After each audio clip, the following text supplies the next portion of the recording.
Hello and welcome to Chapter 16, the Gunpowder Empires, or the late Middle Ages, early Renaissance type Muslim empire. So, we have talked about the Byzantines, but the Byzantines end up losing to who? The Ottomans. Excellent. So, the Ottoman Empire, very powerful, and they eventually end up taking, Mesopotamia, they expand quite a bit, take over Egypt. And then one of their big things is in taking over Mecca, they establish themselves as the new, caliphs of Islam. So the Ottoman Sultan is concurrently the Sultan of the Ottoman Empire and the Caliph, so the leader of the Sunni world. So remember, we have the Ottomans are Sunni. Then we have in Persia. Persia has always been, within the Islamic world, the home of the Shia, the majority of the Shia community. So the Gunpowder Empire out of Persia, the Safavids, are going to be Shiites as well.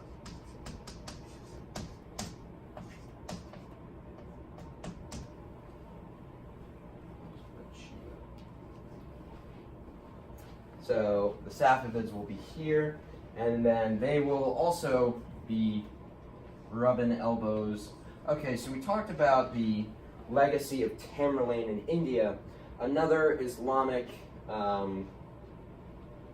group that styles themselves after Genghis Khan takes over northern India, and they're known as the Mughals, which is fairly similar to Mongols. So they are also going to be Sunni.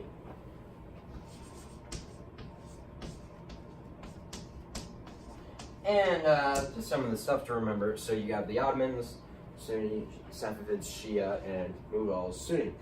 So the Ottomans rule over a very multi-ethnic empire, lots of different ethnicities, but a lot of their country is Sunni. The Safavids run a nation which does have some ethnic minorities, or a lot of ethnic minorities, fewer religious minorities, but they are still very Shia in their governance. But the Mughal Empire is an Islamic ruling class over a vastly Hindu, Indian common people. So they have to kind of adjust to ruling a country like that. And they take a couple of steps. Under Akbar, one of the sultans of the Mughals, they actually try to merge Islam and Hinduism in the Din-e-Ali, or Ilah. It's this religion which kind of fuses both Hinduism and Islam. And so there are lots of cool sultans of the Mughals. You have Shah Jahan builds the Taj Mahal after one of his favorite wives dies. And Taj Mahal is also a mosque.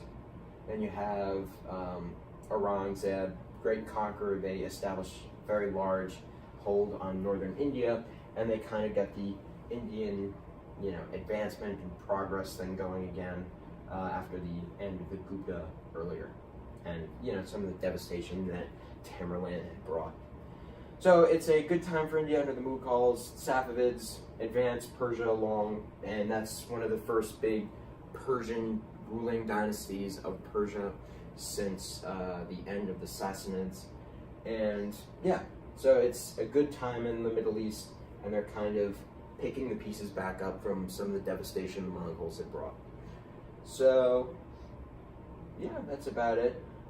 Just remember, for the Ottomans, they are kind of ruffling feathers in Europe because they are moving into Europe. There's the Siege of Vienna, which the Ottomans ultimately lose, but it's still a testament to the strength of the Ottomans going that far into Europe. And then the Ottomans will also take over parts of North Africa and just very heavily involved in a lot of affairs across the Mediterranean. So that's about it for the Islamic empires. Tune in next time for Chapter 17.